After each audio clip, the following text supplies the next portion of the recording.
Did you know that at least 35 million children in India, aged 6 through 14, do not attend school? And 2/3 of children are victims of physical abuse and sexual abuse. Most of the antisocial elements that you witness today are social victims, like rape victims, prisoners' children, etc., who were deprived of basic education. Even they had dreams of their own, but their dreams never saw the light.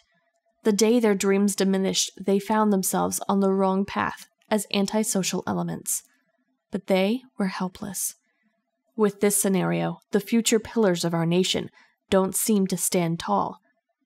Okay, here we have Maya, a young girl with a lot of dreams in life, but her fate had a cruel intention.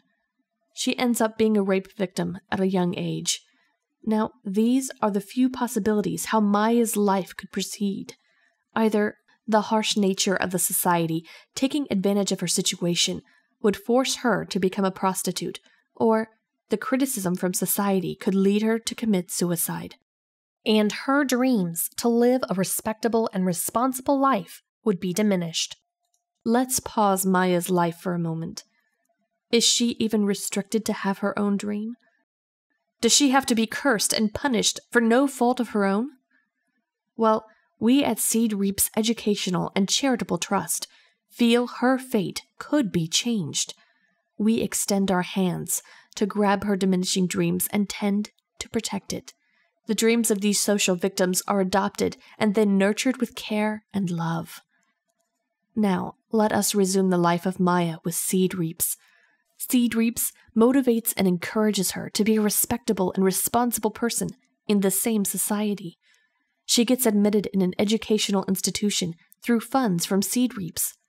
She grows up to be a police officer, and now she saves a young girl from being raped. Those evil elements are put behind bars.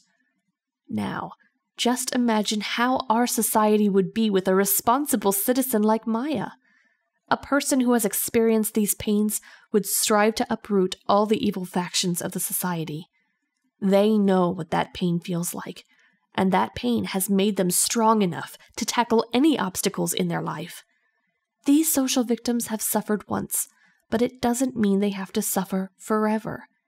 We at Seed Reap say, be the change you wish to see in this world. This is how the victims would convert pain into something positive and give it back to the society. Given the chance, they would aim hard to remove the pain from many other social victims and other deserving needy in similar situations. Who else could understand their pathetic situation better and protect these social victims?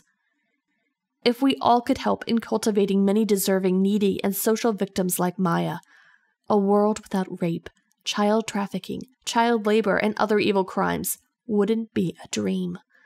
All the children, women, social victims, and other deserving needy could go to school and work without fear. Wouldn't it be like heaven on earth? It is true that the safety of young Indians determines the nation's development. But there are many social victims and other deserving needy, like Maya, whose dreams are shrinking as we talk about it. Stacks of our money go into restaurants, shopping malls, and cineplexes every day. What if a small part of it could build the dreams of those deserving and needy? Wouldn't it be the best day of your life if you could put a broad smile over those sad faces? So support Seed Reaps and adopt their dreams with us. Watch it grow every day. And at the end, you realize what you sow. The sow you reap. But sometimes what you sow reaps much more than what you imagine. Educating one social victim or deserving needy could in turn lead him or her to educate at least 4 other social victims or other deserving needy in the future. So educate to educate. Be the change you wish to see in this world. Join hands with us to make these future pillars strong.